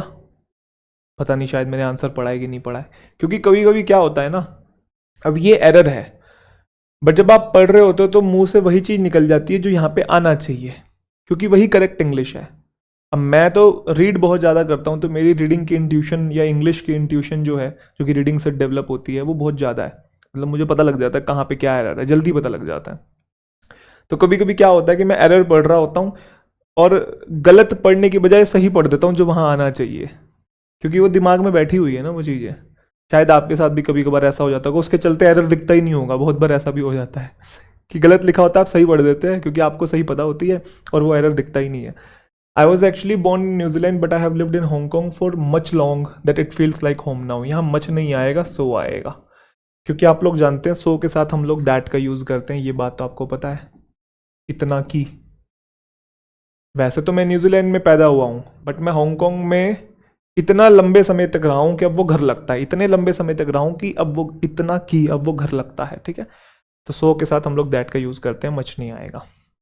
Point number 1, जैसे एग्जाम्पल के तौर पे, the puzzle was so difficult that it took the team hours to solve it. The puzzle was so difficult that it took team the hours to solve it. इतनी difficult थी कि team को घंटों लग गए सॉल्व करने में। इतना की, सो और दैट आप लोग जानते ही हैं। ठीक है, बाकी सब कुछ ठीक है। बाकी तो और मुझे इसके अंदर, अरे कहाँ से आ गया ये, और कुछ इसके अंदर मुझे मिस्टेक लग नहीं रही है। ये आई हैव है, हैव के बाद वर्ब की थर्ड फॉर्म आती है। अच्छा, आप लोग जानते हैं कि प्रेजेंट परफेक्ट टेंस और प्रेजेंट परफेक्ट कॉन्टिन्यूस टेंस के साथ हम फॉर और सिंस का यूज़ कर सकते हैं। ठीक है, फॉर सो लॉन्ग, लंबे समय तक। Present perfect tense, present perfect continuous tense, has have been ING वाला, उसके साथ और इसके साथ फॉर और सिंस का हम लोग यूज़ कर सकते हैं, हम लोग अच्छे से जानते हैं। उसके अलावा अगर आप यहाँ देखेंगे कि जो इट है, इट सिंगुलर है, तो फिर वर्ब भी कैसी आई हुई है, फील्स सिंगुलर आई हुई है। और इसके अलावा इसके अंदर मुझे कुछ मिस्टेक नहीं दिख रही है। तो कहाँ पे मिस्टेक है भाई, कौन से पार्ट में था? ये वाले पार्ट में था, तो डी में एरर हो जाएगा। चले भाई, 2 players are tied for the first place, so they will have a 1 game playoff to determining the winner। अरे नर्सरी लेवल का क्वेश्चन है यार, पहले मीनिंग समझेंगे। 2 players का टाई हो गया फर्स्ट प्लेस के लिए, मतलब गेम चल रही थी, 2 टीम थी, दोनों ही फर्स्ट आ गई है, मतलब दोनों ने सेम स्कोर जो है वो किया है, दोनों का सेम स्कोर है। तो अब क्या होगा, अब 1 गेम प्ले ऑफ होगा। जैसे क्रिकेट में नहीं होता टाई हो जाता है, सुपर ओवर होता है डिटरमाइन करने के लिए कौन जीतेगा, उसको बोल रहा है 1 गेम प्ले ऑफ। तो सुपर ओवर होगा एक तरीके का, मतलब सुपर ओवर या कोई भी गेम चल रही होगी उसमें जो भी टर्म यूज़ करते होंगे, क्रिकेट में ओवर यूज़ करते हैं। तो विनर को डिटरमाइन करना है। साफ साफ दिख रहा है 2 के बाद बेस फॉर्म आती है, डिटरमाइनिंग नहीं डिटरमाइन आएगा, क्योंकि यहाँ 2 फिक्स्ड प्रेपोजिशन थोड़ी है। जैसे हमने फर्स्ट वाले में पढ़ा था क्लोजर टू, क्लोजर टू के साथ 2 फिक्स था, closer to, addicted to, accustom to, जो कि लिस्ट मैंने आपको दी हुई है। ठीक है भाई, यार ये बड़ा परेशान कर रहा है मुझे, छोटा सा, पता नहीं कहाँ से घुसा है अंदर। एक तो स्टूडियो लाइट जलती है ना, तो ये लाइट्स में चिपक जाते हैं। खैर, 2 players are tied for the first place. 2 players are tied. अच्छा, यहाँ पे टाइड क्या है? पहली बार टाई एक वर्ब है, ये वो वाला टाई है, समझ गए, टाई हो गया है गेम में, दोनों ने सेम स्कोर किया है, वो वाला टाई है। वर्ब की तरीके से यूज हुआ और पैसिव में गया हुआ है, बी की फॉर्म प्लस वर्ब की थर्ड फॉर्म, पैसिव है ये, बी की फॉर्म प्लस वर्ब की थर्ड फॉर्म, 2 प्लेयर्स का टाई हो गया फॉर द फर्स्ट प्लेस। बाकी तो ठीक लिखा हुआ है, ये प्लूरल है तो आगे आर भी ठीक है। So they will have, they plural है, आगे तो प्लूरल सिंगुलर कुछ होता नहीं है, विल शेल के बाद बेस फॉर्म आती है तो बेस फॉर्म है, have had had, have had have base form होती है। One game play off to determine, और इसके अंदर कुछ भी मिस्टेक नहीं है, टू के बाद बेस फॉर्म आनी चाहिए थी, बस यही था, तो डी आपका हो जाएगा। चले भाई, कोई दिक्कत? नो दिक्कत। The origin of life is one of the oldest, most important and most waxing question in science. SSC exams का सबसे फेवरेट क्वेश्चन, हर एग्जामिनेशन में, CGL, CHSL, CPO, steno, MTS, even bank examination तक उठा के देख लो, defence में देख लो, पता नहीं कितनी बार ये क्वेश्चन आ चुका है, मतलब इस टाइप का एरर कितनी बार आ चुका है। ठीक है, जो ओरिजिन है लाइफ की, one of the oldest, most important and most waxing questions आएगा यहाँ पे, क्योंकि आप लोग जानते हैं वन ऑफ के बाद जो नाउन प्रोनाउन होता है वो प्लूरल होता है। क्यों होता है ये भी जानते हैं ना, वन ऑफ के बाद जो नाउन प्रोनाउन होता है प्लूरल होता है, क्योंकि बहुत सारों में से एक की बात हो रही होती है। और ऑफ वैसे भी सिलेक्शन के लिए यूज होता है, ऑफ पोजेशन भी बताता है, ये मैंने सिखाया हुआ है, अभी ज़्यादा डिटेल में नहीं जा रहा हूँ। यहाँ पे सिलेक्शन बता रहा होता है इतने सारों में से एक, तो सिलेक्शन हमेशा 2 से ज़्यादा में से ही होता है। ये फिर आ गया यार, ठीक है ये नहीं पढ़ाने देगा, ये इंग्लिश पढ़ने आया हुआ है। ओ भाई साहब, ओ तेरा भला हो, ये तो सही में इंग्लिश पढ़ा रहा है भाई छा गया मित्र जान दो इसे, अभी भगाता हूँ, 2 मिनट रुको, ये क्वेश्चन सॉल्व कराऊँ पहले तुम्हें। The origin of life is one of the oldest, most important and most waxing questions. अब इतना सारा घुमा के दिया हुआ है, वन ऑफ के बाद देखो डायरेक्ट नाउन या प्रोनाउन आता, कंफ्यूज करने के लिए बीच में इतने सारे एडजेक्टिव्स डाल दिए, oldest, most important and most waxing, ताकि वन ऑफ के बाद नाउन को दूर कर सके, समझेगी नहीं। तो जैसे one of the best teachers होता है, one of the best actors होता है, और उनके देखो एक्टर्स और टीचर्स के साथ बेस्ट टर्म सुपरलेटिव डिग्री आता है, यहाँ सब में सुपरलेटिव डिग्री है, ये भी ध्यान रखिएगा। क्लियर? सिलेक्शन ऑफ, सिलेक्शन के लिए यूज होता है, सिलेक्शन हमेशा 2 से ज़्यादा में से ही होता है, इसलिए प्लूरल आया है, बेसिक सी बात थी। अब यहाँ पे मुझे एक चीज़ और सिखानी है, आपने ध्यान से देखा यहाँ ओल्डेस्ट है और यहाँ मोस्ट इंपॉर्टेंट है और मोस्ट वैक्सिंग है। देखो सुपरलेटिव डिग्री जो है आपको पता है, एक तो ईएसटी लगा के बनती है और एक मोस्ट लगा के बनती है, बोलो हाँ, एक ईएसटी लगा के बनती है, एक मोस्ट लगा के बनती है। यहाँ पे ईएसटी लगा रखा है और इन दोनों टर्म्स के साथ मोस्ट का यूज कर रखा है। और मैंने क्लास में एक चीज सिखाई हुई है, क्या चीज सिखाया है कि जब 2 सुपरलेटिव डिग्री एक साथ आ जाए तो पहले हम ईएसटी वाला यूज करते हैं और बाद में मोस्ट वाला यूज करते हैं। तो पहले ईएसटी वाला है और बाद में मोस्ट वाला है। अच्छा, आप सोच रहे हो कि सर दोनों का मोस्ट कॉमन निकाल के एक बार मोस्ट नहीं लिख देते? नहीं भाई, दोनों बार भी लिख सकते, कुछ फर्क नहीं पड़ता, और एक बार भी लिख सकते थे।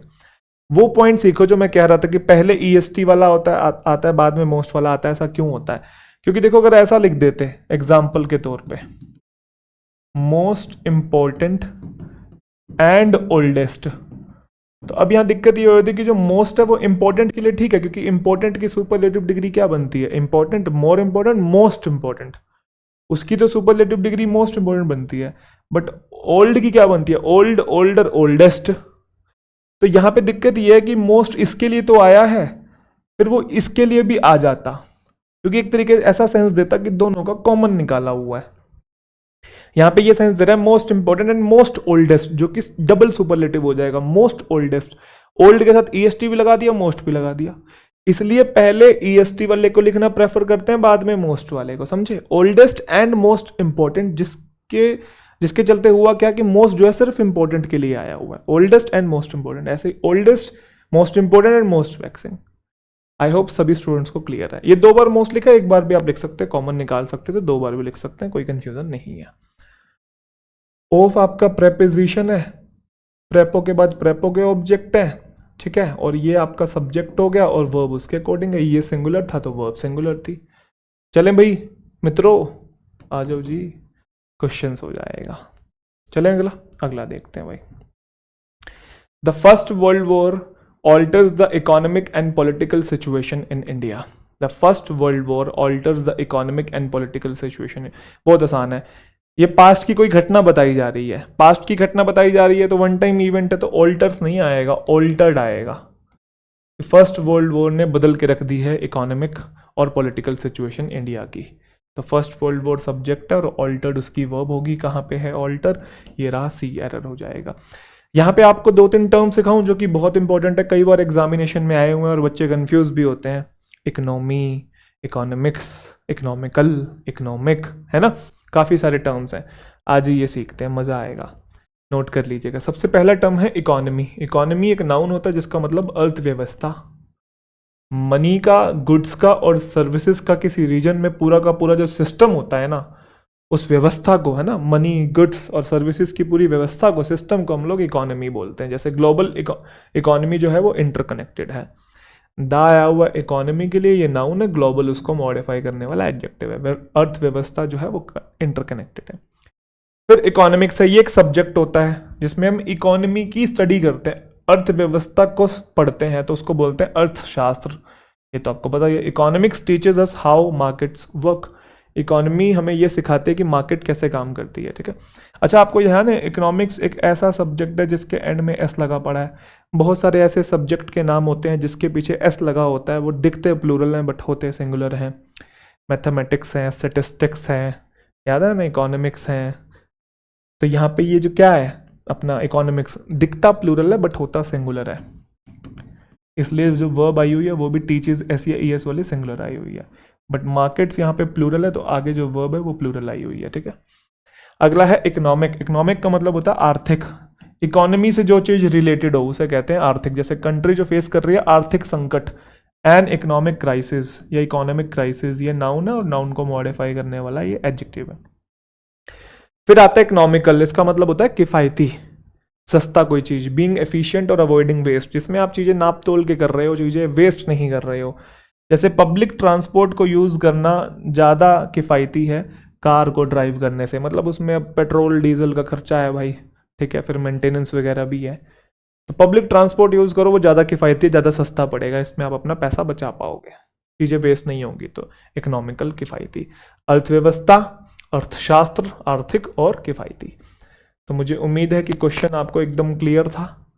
यहाँ पे वैसे क्या था, इकोनॉमिक, इकोनॉमिक यहाँ पे आर्थिक से रिलेटेड है, आर्थिक और राजनीतिक सिचुएशन, है ना। तो यहाँ पे इकोनॉमिक क्या है, एडजेक्टिव है। पॉलिटिकल भी क्या है, एडजेक्टिव है। ये दोनों किसको मॉडिफाई कर रहे हैं, सिचुएशन को मॉडिफाई कर रहे हैं। चले आगे, चलो जी, ये सेंटेंस देखेंगे भाई। We are always eager to find in why some people live extremely long lives. We are always eager to find in. देखो एक चीज़ ध्यान रखिएगा, जो फाइंड होता है, फाइंड के साथ या तो हम आउट प्रेपोजिशन का यूज़ करते हैं या फाइंड के बाद डायरेक्ट ऑब्जेक्ट का यूज़ करते हैं। फाइंड समथिंग होता है, ठीक है। फाइंड के बाद डायरेक्ट आप ऑब्जेक्ट का यूज़ करते हैं या आउट का यूज़ करते हैं। We are always eager, eager मतलब उत्सुक है ये खोजने के, तो फाइंड आउट बोल सकते हैं कि why some people live extremely long lives, कि क्यों कुछ ऐसे इंसान होते हैं जिनकी ज़िंदगी जो है लंबी होती है, आयु जो है लंबी होती है। तो फाइंड आउट, या फिर जैसा मैंने कहा डायरेक्ट ऑब्जेक्ट भी रख सकते हैं, तो आप ऐसा ही बोल सकते हैं, we are always eager to find the reason. Find the reason, find के बाद ऑब्जेक्ट आ गया है ना। Find the reason why some people live extremely long lives. और इसके अंदर कुछ जानने वाली चीज़ है, वी प्लूरल सब्जेक्ट है तो प्लूरल वर्ब आ गई उसकी आर। ईगर जो है वी को बोल रहे हैं, we are always eager. Eager कौन है, वी है। उत्सुक कौन है, वी है। तो ये एडजेक्टिव है क्योंकि प्रोनाउन के बारे में बता रहा है। एडजेक्टिव को जो मॉडिफाई करेगा ऑलवेज, वो एडवर्ब होगा। ऑलवेज ईगर रहते हैं। टू के बाद बेस फॉर्म आती है तो वो ठीक लिखा हुआ था, फाइंड आउट हो जाएगा। फाइंड आउट कहाँ पे है, ये रहा, डी एरर है। अच्छा, वाई जो है वो क्वेश्चन नहीं पूछ रहा है, इंटेरोगेटिव प्रोनाउन नहीं है, ठीक है, ध्यान रखिएगा क्योंकि एंड में क्वेश्चन मार्क नहीं है। अच्छा, आपको एक चीज़ ध्यान है, इनडायरेक्ट इंटेरोगेटिव करके एक टर्म हुआ करता था, मैंने बेसिक्स में पढ़ाया था कि पहले सिंपल सेंटेंस आता है फिर WH क्वेश्चन आता है। तो ऐसे केसेस में सब्जेक्ट पहले होता है और वर्ब बाद में होती है, ये बात आप बहुत अच्छे से जानते हैं। अदरवाइज एंड में क्वेश्चन मार्क होता तो वो इंटेरोगेटिव शब्द होता, तो ऐसे केसेस में वर्ब पहले होती, सब्जेक्ट बाद में होता, ठीक है। तो यहाँ पे डू सम पीपल लिव होना चाहिए था, फिर क्वेश्चन में चला जाता ना, वो इंटेरोगेशन में चला जाता। बट क्वेश्चन नहीं पूछा था, सब्जेक्ट पहले वर्ब बाद में, ये प्लूरल तो verb plural. Live extremely long lives, lives life का प्लूरल टर्म है, lives, life singular, lives plural. Noun है, नाउन को मॉडिफाई कर रहा है लॉन्ग, एडजेक्टिव, एडजेक्टिव को ये मॉडिफाई कर रहा है एडवर्ब, एक्सट्रीमली हो गया। वैसे यहाँ पे मैं एक बात आपको बताना चाहता हूँ, आपने ब्लू जोन का नाम सुना है? वर्ल्ड में ऐसे बहुत सारे रीजन है जिनको ब्लू जोन कहा गया है। यहाँ पे जनरली लोगों की जो एज है वो, जो एक एवरेज लाइफ एक्सपेक्टेंसी होती है ना, मतलब एवरेज लाइफ कितनी है एक इंसान की, 70 साल है ना, एवरेज लेके चलो तो एवरेज से यहाँ ज़्यादा मिलती है। मतलब यहाँ पे ब्लू जोन कुछ एरिया है वर्ल्ड में, कुछ रीजन है, जापान में है, इटली में है, कुछ कुछ जगहों पे है, 5-6 reason I guess.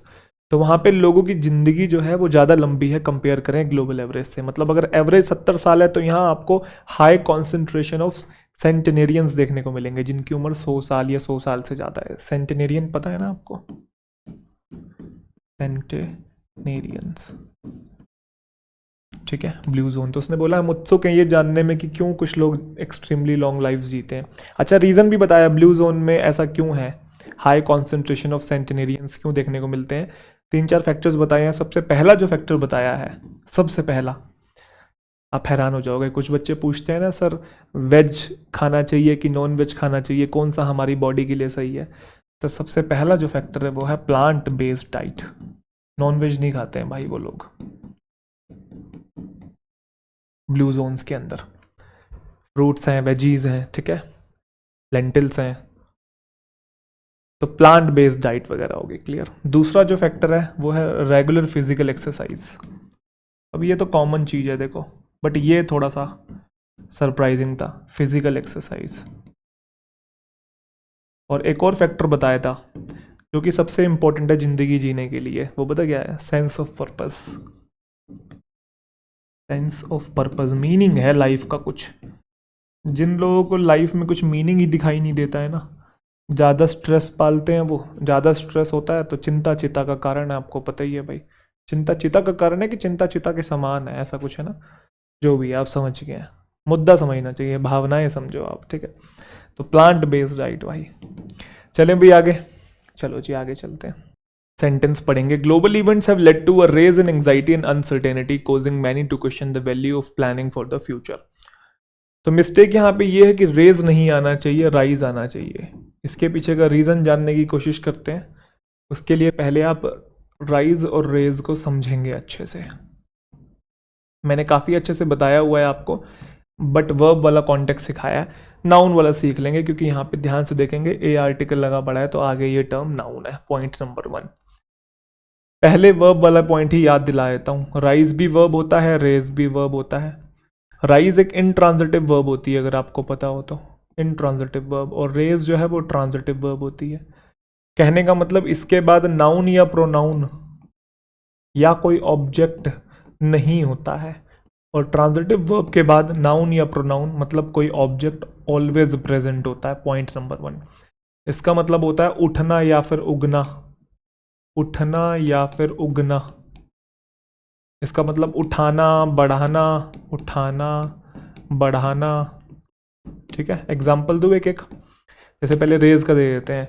He raised the matter, raised what? Raise the matter. Raise के बाद नाउन या प्रोनाउन है, द मैटर है ना। The sun rises in the east, east से राइज हो रहा है तो rises in the east, rise के बाद इन है, मतलब नाउन प्रोनाउन नहीं है, कोई ऑब्जेक्ट नहीं है, प्रेपोजिशन है। तो राइज इन ट्रांजिटिव वर्ब होती है, रेज ट्रांजिटिव वर्ब है। ये तो वर्ब वाला कॉन्टेक्स्ट है। अब वहीं दूसरी तरफ जो राइज और रेज होते हैं ये नाउन भी होते हैं। जब ये नाउन होते हैं तो इनका मीनिंग अलग अलग होता है, इस चीज को समझिएगा।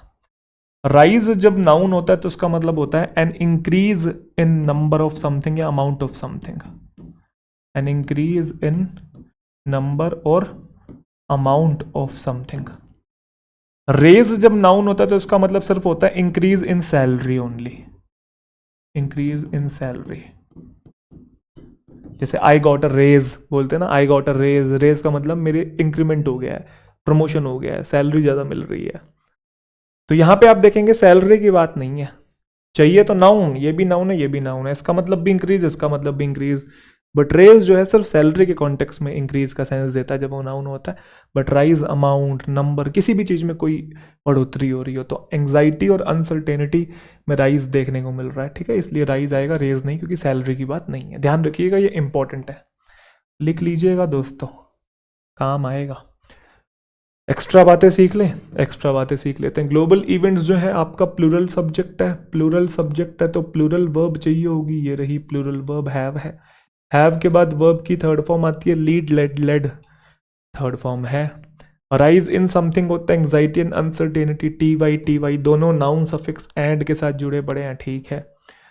जिसकी वजह से हो गया है, क्या हो गया है, मैनी टू क्वेश्चन। अब कोजिंग किसके लिए आया हुआ है, ग्लोबल इवेंट्स की वजह से राइज हो गया एंग्जाइटी और अनसर्टेनिटी में, तो जिसकी वजह से हो क्या रहा है, many to question the value of planning for future. बहुत सारे लोग अब क्वेश्चन कर रहे हैं किस चीज़ को, the value of planning for the future, कि क्या वैल्यू है अगर हम फ्यूचर के लिए प्लान करते हैं तो। अब ये किसकी वजह से हो रहा है, अनसर्टेनिटी की वजह से चीज़ें कोज हो रही हैं या ग्लोबल इवेंट्स की वजह से चीज़ें कोज हो रही हैं। तो भाई ये अनसर्टेनिटी और एंग्जाइटी की वजह से कोज हो रही है। ग्लोबल इवेंट्स अपने आप में कुछ अच्छा या बुरा नहीं है, ग्लोबल इवेंट्स की वजह से जो हुआ है, एंग्जाइटी और अनसर्टेनिटी आई है, उसकी वजह से चीजें हो रही हैं। तो ये कोजिंग टर्म यहाँ पे अनसर्टेनिटी और एंग्जाइटी को डिफाइन कर रहा है।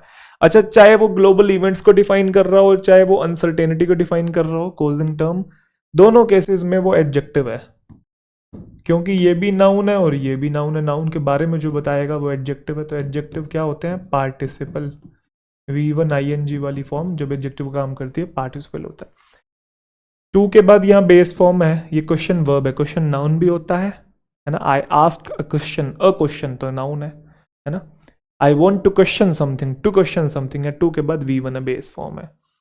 ऑफ प्रेपो होता है, प्रेपो के बाद ऑब्जेक्ट चाहिए तो V1 ING फॉर्म में ऑब्जेक्ट बन के आया हुआ नाउन या जेरेंड जिसे हम लोग कहेंगे, तो बी में एरर हो जाएगा। बहुत आसान क्वेश्चन है। Instinct of modern managers are to focus on opportunities for improvement. अरे यार नर्सरी लेवल का क्वेश्चन है ये। प्रेपो, प्रेपो के बाद प्रेपोजिशनल ऑब्जेक्ट, वर्ब का सब्जेक्ट कोई ना कोई तो होगा, यही है। इंस्टिंक्ट सिंगुलर है तो इसलिए वर्ब कैसी आएगी, सिंगुलर आएगी। तो जो मॉडर्न मैनेजर्स का जो इंस्टिंक्ट है, अंदर से वो जो चीज़ चाहते हैं वो क्या चाहते हैं, वो फोकस करना चाहते हैं अपॉर्चुनिटीज़ के ऊपर इंप्रूवमेंट के लिए। टू फोकस, 2 के बाद V1 ठीक लिखा हुआ है। फोकस ऑन समथिंग होता है, ये भी दोस्त ठीक है। अपॉर्चुनिटीज फॉर समथिंग होता है, वो भी ठीक है। कहने का मतलब छोटी सी मिस्टेक थी यहाँ पे, थी कि नहीं थी, थी भाई थी। Meditation practices can really help you observe your mind and become aware of its tendencies. एक 1000 बार मैं चीज़ सिखा चुका हूँ वैसे आपको। नहीं यहाँ तो कुछ हो रहा है, मेरे को लगा मैंने एरर पकड़ लिया। Meditation practices can really help you observe your mind and, okay ठीक है। देखो भाई एंड के इधर अगर आप देखेंगे ऑब्जर्व है, बेस फॉर्म है, तो फिर इधर भी बेस फॉर्म होनी चाहिए ना, बिकम आना चाहिए। Become, became, become, first form become, second form became और third form become, become, became, become. तो इधर बेस फॉर्म तो उधर भी बेस फॉर्म, तो कहाँ है बेस फॉर्म, ये रहा सी में। अब क्यों है वहां पे बेस फॉर्म, मैं ये सिखा देता हूँ। 1 बाय 1 तोड़ते हुए चलते हैं। आपको एक टर्म पता है प्रैक्टिस, और एक टर्म और पता है प्रैक्टिस। ये नाउन होता है और ये वर्ब होता है। तो मेडिटेशन प्रैक्टिसेस, तो ये ठीक लिखा हुआ है, सब्जेक्ट बन के आया हुआ है। सब्जेक्ट नाउन या प्रोनाउन होता है तो ये नाउन है। वैसे 2 नाउन एक साथ आए हुए हैं मिलके, जो नाउन जुड़े पड़े हैं, 2 नाउन जुड़ के एक ही नाउन का काम कर रहे हैं, कंपाउंड नाउन इसे कहते हैं। इसमें मेन नाउन आखिरी वाला शब्द होता है और उसी का प्लूरल बनता है, सीखा भी हुआ हमने, इसलिए प्रैक्टिसेस लिखा हुआ है।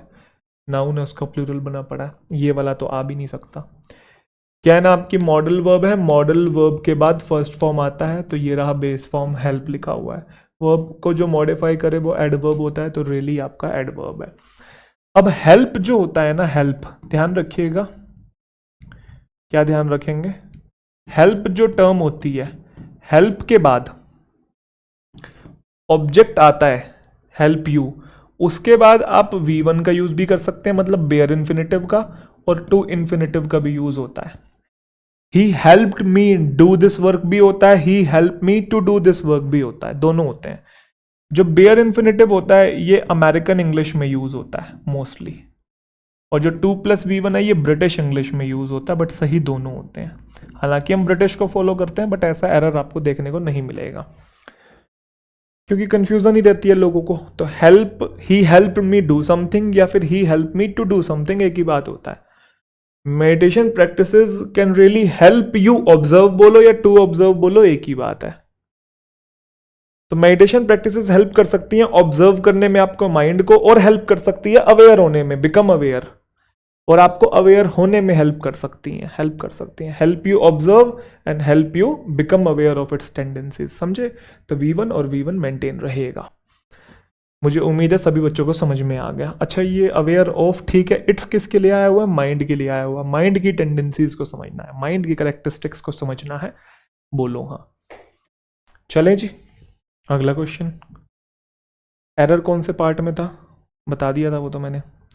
द एडवाइज लो, आई गया, पढ़ते ही पता लग गया। अभी पिछली क्लास में कह रहा हूँ, पिछले ही क्वेश्चन में बता रहा था ADVICE वाला वर्ब होता है, ADVICE वाला नाउन होता है। तो द लिखा पड़ा है, हमें नाउन चाहिए, सी आएगा। The advice for writers is straight forward, make things easy for your readers and they will find you brilliant. Simple advice है, स्ट्रेट फॉरवर्ड है कि चीज़ें आसान करो भाई रीडर्स के लिए, और उनको लगेगा कि आप ब्रिलियंट हो क्योंकि आपने उनको आसानी से चीज़ें समझा दी हैं। समझा दिए? माइक चल रहा है ना? चल रहा है भाई। कभी मैं ना समझा पा रहा हूँ आपको, हैं? मैं बड़बड़ किए जा रहा हूँ। हो जाता है बहुत बार भाई, रिकॉर्डिंग करते हैं माइक ऑफ रहता है और पूरी क्लास होगी, उसके बाद देखा रहे यार माइक ही ऑफ था। रिकॉर्डिंग भी होगी, क्लास भी ले ली, मेहनत भी कर दी और कुछ रिजल्ट नहीं।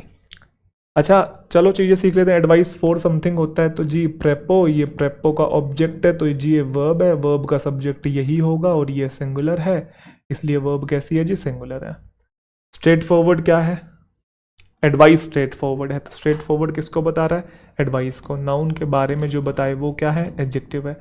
अब यहाँ से नया सेंटेंस शुरू हो गया। अब V1 से कौन सा सेंटेंस शुरू होता है? होता है भाई इंपेरेटिव सेंटेंस होते हैं ना, shut the door, bring a glass of water, है ना, टर्न ऑफ द लाइट, करते हैं ना ऐसा।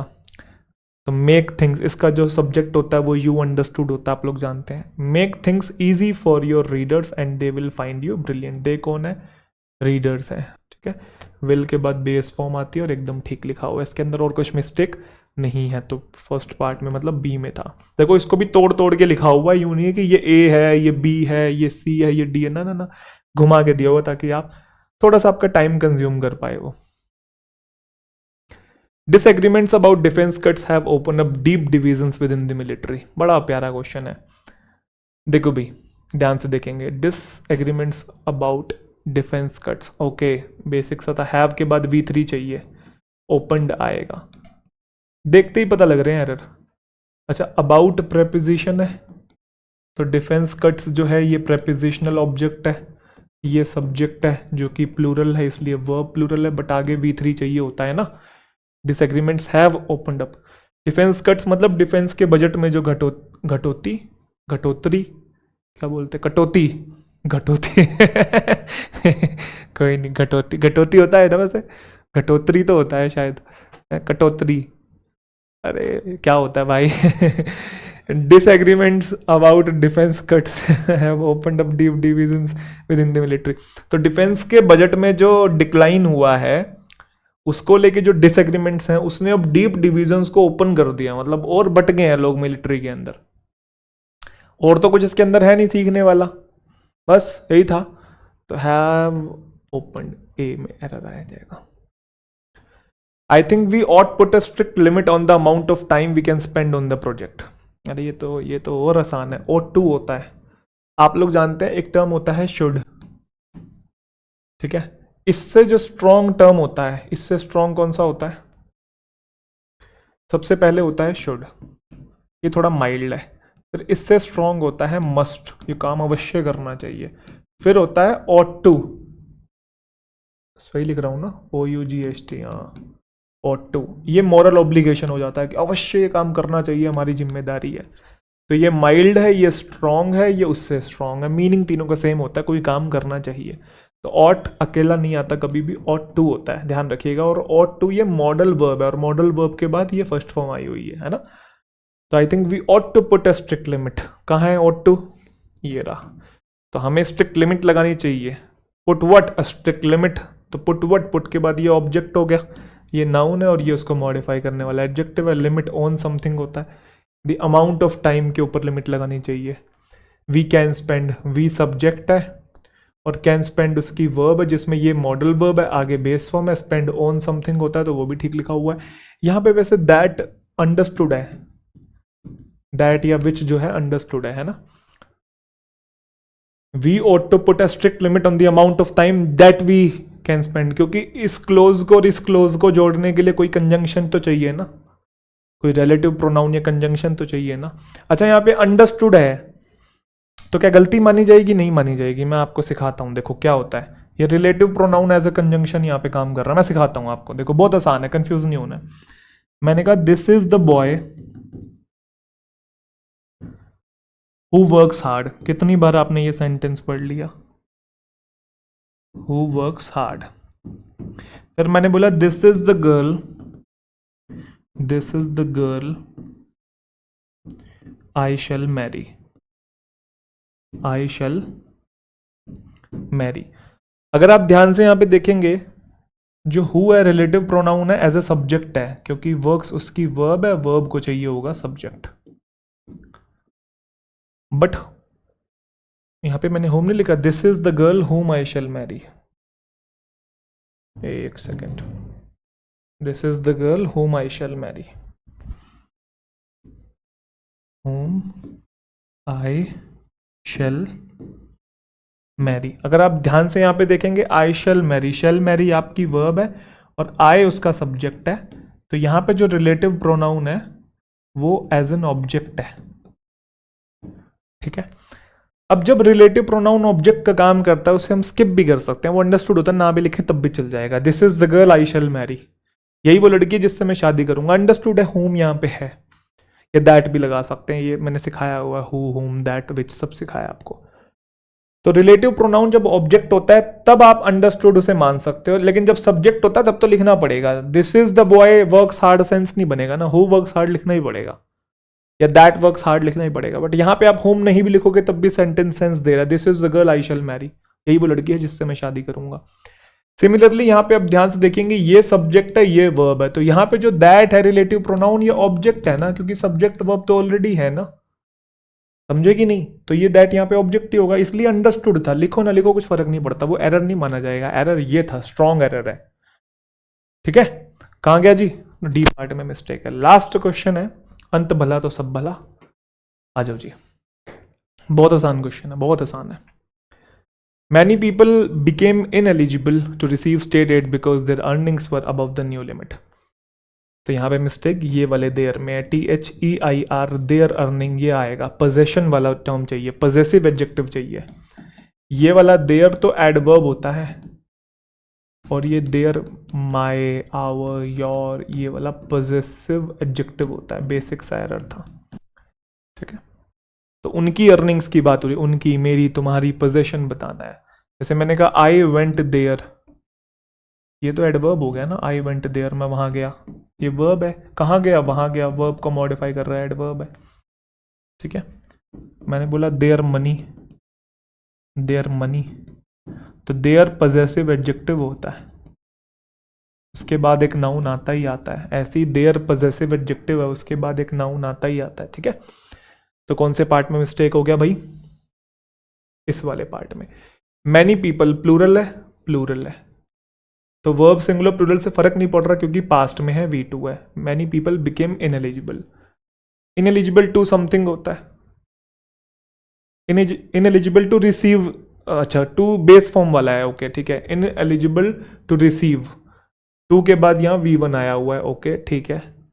स्टेट एड, मतलब स्टेट की तरफ से उनको एड नहीं मिलेगी, सहायता नहीं मिलेगी, उसके लिए इनएलिजिबल हो गए हैं, क्योंकि उनकी जो अर्निंग्स हैं, प्लूरल है तो वर आ गया प्लूरल, ये भी ठीक है, क्योंकि बिकॉज जो है वो कंजंक्शन है, यहाँ पे नया क्लोज शुरू हो गया, अर्निंग्स मेन सब्जेक्ट हो गया और प्लूरल वर्ब उसकी वर होगी। तो earnings were above the new limit, new limit से अबव है, और इसके अंदर कुछ भी नहीं है सीखने वाला। चलिए, मुझे उम्मीद है कि ये क्वेश्चन भी क्लियर हो गया। तो क्या सीखा भाई आज की क्लास के अंदर? सबसे पहली चीज़ तो क्वेश्चन को आप अच्छे से पढ़ो, पूरा पढ़ो, यूँ नहीं कि एरर एक बार आपको मिल गया उसके बाद आपने आगे का सेंटेंस पढ़ा ही नहीं है, ऐसा नहीं करना है। क्योंकि कभी कभी क्या होता है, आपको लगता है आपको एरर मिल गया, लेकिन वहाँ पे होता नहीं है, एरर आगे कहीं और होता है। तो एरर मिलने के बाद भी एक बार सेंटेंस को पूरा पढ़ना है। Point number 1, read the full sentence या रीड द कंप्लीट सेंटेंस। उसके अलावा अगर एरर नहीं मिलता है तो 1 बाय 1 करके आप एलिमिनेट करो। पहले फर्स्ट पार्ट में देखो, ए में देखो, फिर बी में, फिर सी में, फिर डी में, 1 बाय 1 करके एलिमिनेट करो। अगर फिर भी क्लिक नहीं हो रहा है तो आप क्या कर सकते हैं, आप सबसे पहले टेंस देखा करो, और टेंस के साथ साथ सब्जेक्ट वर्ब एग्रीमेंट, ये दोनों चीजें चेक करो। पहले सब्जेक्ट वर्ब चेक कर लो, टेंस भी बाद में करो। पहले सब्जेक्ट और वर्ब को एग्री करवाओ, देखो सब्जेक्ट सिंगुलर है तो वर्ब सिंगुलर है कि नहीं है, सब्जेक्ट का वर्ब कहाँ पे है, या वर्ब का सब्जेक्ट कितनी दूर है, उसको मैच करने की कोशिश करो। अगर वो सही लग रहा है तो उसके बाद आप टेंस चेक करो कि टेंस सही है कि नहीं है, कि पास्ट की रिक्वायरमेंट है, प्रेजेंट की रिक्वायरमेंट है, प्रेजेंट में भी कौन सा टेंस की रिक्वायरमेंट है, पैरेललिज्म मेंटेन हो रहा है कि नहीं हो रहा है, ये सारी चीज़ें चेक करो। उसके बाद सब्जेक्ट वर्ब एग्रीमेंट हो गया, टेंस हो गया। अगर इनमें से भी कुछ नहीं मिल रहा है तो आप नाउन्स को देख लो कि नाउन्स सही है कि नहीं है, प्रोनाउंस चेक कर लो, ठीक है, या प्रेपोजिशन चेक कर लो, क्योंकि मेजर एरर जो है आपको यहीं से देखने को मिलेंगे। या तो क्लिक हो जाए फर्स्ट टाइम में, या फिर आपको 1 बाय 1 करके देखना पड़ेगा, 1 2 3 4 एंड 5। अगर फिर भी नहीं मिलता है तो वो ऐसा ना करे, कुछ बच्चे ना गट फीलिंग के बेसिस पे ना क्वेश्चन को अटेम्प्ट करते हैं, यहाँ पे जच नहीं रहा है, यहाँ पे मज़ा नहीं आ रहा है ना, ऐसा नहीं करना है। क्योंकि देखो अगर आप गट फीलिंग के बेसिस पे करना चाहते हो क्वेश्चन को, वो तभी सही होगा जब आप रीडिंग बहुत अच्छी करते हो, क्योंकि रीडिंग से इंग्लिश की सेंस डेवलप होती है। अदरवाइज अगर आप गट फीलिंग से करके आ रहे हो, अपने इंट्यूशन से करके आ रहे हो, तो वो नेगेटिव मार्किंग होगी, और नेगेटिव मार्किंग से बढ़िया कि आप क्वेश्चन को स्किप ही कर दो। समझो इस चीज़ को। तो जबरदस्ती का ऐसे अटेम्प्ट नहीं करना है, बेटर ये है स्किप कर दो, फायदे में रहोगे। और इसके अलावा मॉक टेस्ट से और अपना प्रीवियस ईयर क्वेश्चन से प्रैक्टिस करते रहो, विद टाइम जो स्किल्स है वो रिफाइन होएगी। मॉक टेस्ट से और अपना प्रीवियस ईयर क्वेश्चन से, PYQ, बस इसके अलावा और कुछ करने की आपको ज़रूरत नहीं है। देखो with time he skills refine होती है, एरर में ऐसा नहीं है कि आप एक ही बारी में मतलब वो प्रो बन जाओगे, ठीक है।